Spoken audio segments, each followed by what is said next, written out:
인구 대비 무인 상점 운영 비율 전 세계 1위. 그런데 범죄율은 최하위권. 이게 어떻게 가능한 이야기일까요? 2023년 글로벌 유통경제 포럼, 세계 40여 개국 경제학자들이 모인 자리였습니다. 한 보고서가 공개되는 순간 회의장이 술렁이기 시작했죠. 이건 명백한 통계 오류입니다. 독일의 저명한 경제학자가 자리에서 벌떡 일어났습니다. 미국과 유럽에서 무인 상점 폐업률이 68%인데 한국은 생존율이 92%를 넘는다고요? 말도 안 됩니다. 영국의 유통 전문가도 거들었습니다. 분명 감시 시스템이 다를 겁니다. 한국은 카메라를 엄청나게 설치했겠죠. 기술적 차이로 봐야 합니다. 회의장 곳곳에서 동조하는 목소리가 터져 나왔습니다. 그때였습니다. 회의장 맨 뒤편에서 한 남자가 천천히 일어났어요. 3년간 서울에서 생활했던 캐나다 출신 사회학자 제임스 톰슨, 바로 저였습니다. 잠깐만요, 여러분. 제 목소리에 회의장이 조용해졌습니다. 저는 그곳에서 직접 살았습니다. 3년 동안 매일 그 무인 상점을 이용했어요. 그리고 깨달았습니다. 한국에는 카메라보다 훨씬 더 강력한 게 있다는 걸요. 그게 무엇입니까? 독일 교수가 비웃듯 물었습니다. 사람입니다. 한국 사람들의 마음속에 있는 무언가가 그 어떤 기술보다 강력하게 작동하고 있었습니다. 회의장이 웅성거렸습니다. 프랑스 교수가 팔짱을 끼며 말했죠. 그럼 증명해 보시죠. 당신이 본 게 뭔지 말입니다. 과연 제가 한국에서 목격한 건 무엇이었을까요? 전 세계가 불가능하다 말하는 시스템이 한국에서만 작동하는 이유는 대체 뭘까요? 그 충격적인 이야기 지금 시작합니다. 3년 전 인천공항에 첫 발을 디뎠을 때 솔직히 큰 기대는 없었습니다. 아시아의 작은 나라, 경제는 발전했다지만 그게 뭐 대수겠어 싶었죠.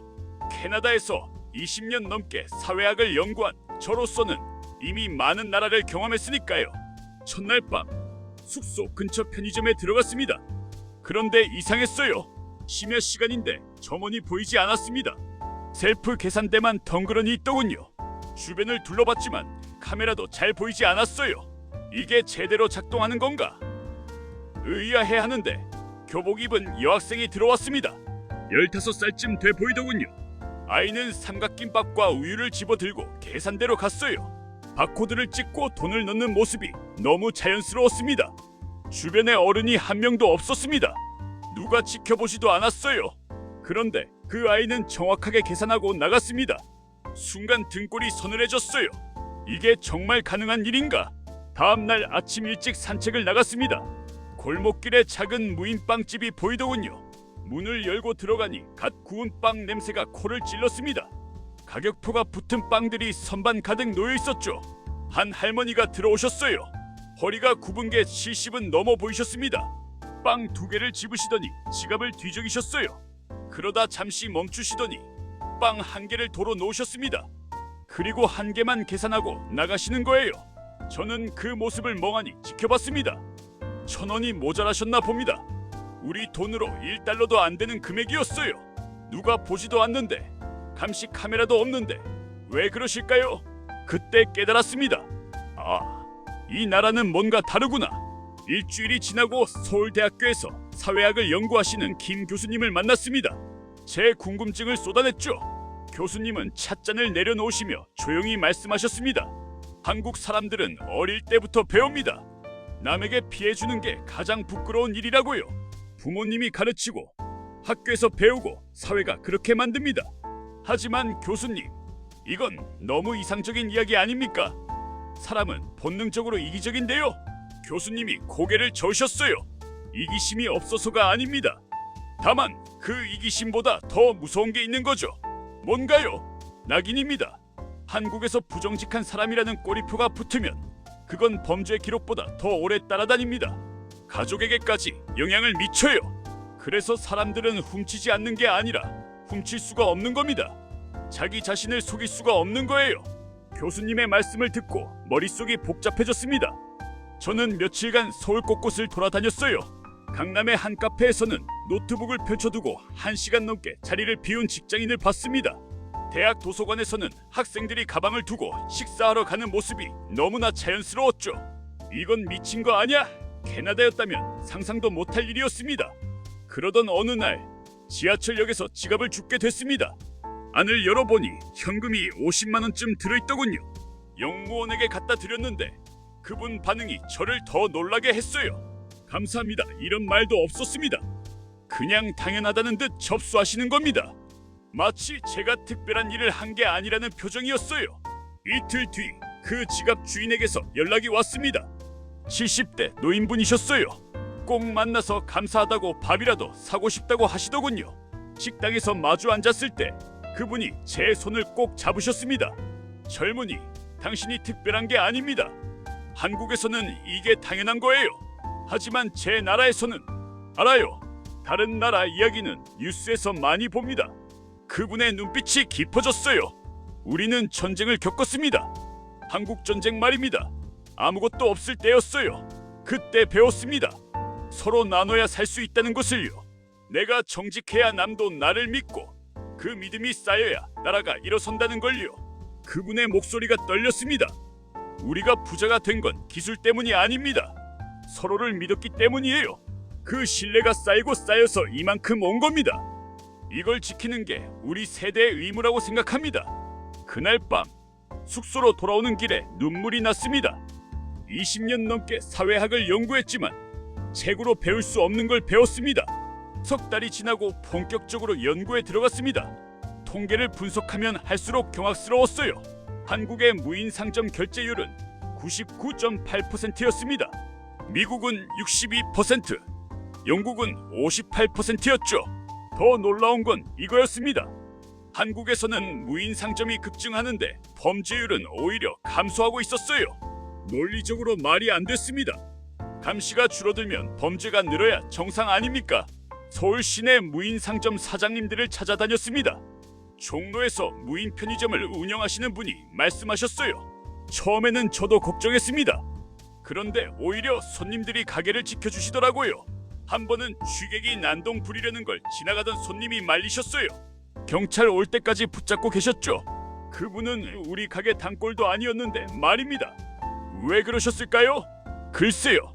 아마 이 가게가 무너지면 동네 전체의 신뢰가 무너진다고 생각하신 것 같아요. 그게 한국입니다. 부산으로 내려갔을 때는 더 감동적인 장면을 봤습니다. 해운대 근처 무인 아이스크림 가게에서 어린 남매가 돈을 계산하고 있었어요. 오빠로 보이는 아이가 동생에게 말하더군요. 돈 제대로 넣어야 해. 안 그러면 나쁜 사람 되는 거야. 엄마가 그러셨잖아. 8살쯤 돼 보이는 아이가 이미 알고 있었습니다. 가르쳐서 아는 게 아니라 보고 자라면서 몸에 밴 거였죠. 저는 그 모습을 카메라에 담았습니다. 1년이 지나 캐나다로 돌아왔습니다. 그리고 그 유명한 포럼에서 발표를 하게 된 거죠. 제가 촬영한 영상을 보여줬을 때 회의장이 조용해졌습니다. 독일 교수가 입을 열었어요. 그럼 우리도 한국처럼 할 수 있습니까? 저는 천천히 고개를 저었습니다. 시스템은 베낄 수 있습니다. 기술도 도입할 수 있어요. 하지만 사람들의 마음은 베낄 수 없습니다. 한국은 전쟁의 폐허에서 일어섰습니다. 그 과정에서 서로를 믿지 않으면 살아남을 수 없다는 걸 온몸으로 배웠죠. 그게 지금의 한국을 만들었습니다. 그건 수십 년간 쌓인 문화입니다. 프랑스 교수가 물었습니다. 그럼 우리는 영원히 불가능하단 말입니까? 불가능하지는 않습니다. 하지만 오래 걸릴 겁니다. 한국도 하루아침에 이렇게 된 게 아니니까요. 올해 통계를 보니 한국의 무인 점포는 2만 7천 개를 넘어섰다고 합니다. 편의점, 카페, 서점, 세탁소까지 무인화가 확산되고 있죠. 전 세계가 놀라워합니다. 지난주 제 강의를 듣던 학생이 물었습니다. 교수님, 그럼 한국은 완벽한 나라인가요? 저는 미소 지으며 대답했습니다. 완벽하진 않습니다. 한국에도 문제는 있어요. 하지만 신뢰라는 측면에서는 세계 어느 나라도 따라올 수 없습니다. 돈으로 살 수 없고 기술로 만들 수 없는 것, 그게 바로 한국에 있습니다. 요즘도 가끔 생각합니다. 새벽 편의점에서 정직하게 계산하던 여학생, 1,000원이 모자라 빵 하나를 포기하신 할머니, 지갑을 돌려받고도 당연하다던 노인분, 그분들이 제게 가르쳐준 건 어떤 논문으로도 배울 수 없는 것이었습니다. 세계는 한국의 경제력을 부러워합니다. 반도체, 자동차, K-팝을 칭찬하죠. 하지만 제가 보기에 한국의 진짜 힘은 따로 있습니다. 5천만 명이 서로를 믿고 사는 그 마음입니다. 누가 보지 않아도 올바른 일을 하는 그 양심이에요. 전쟁의 폐허에서 일어서며 배운 그 교훈이죠. 그게 이 나라를 지탱하는 진짜 기둥입니다.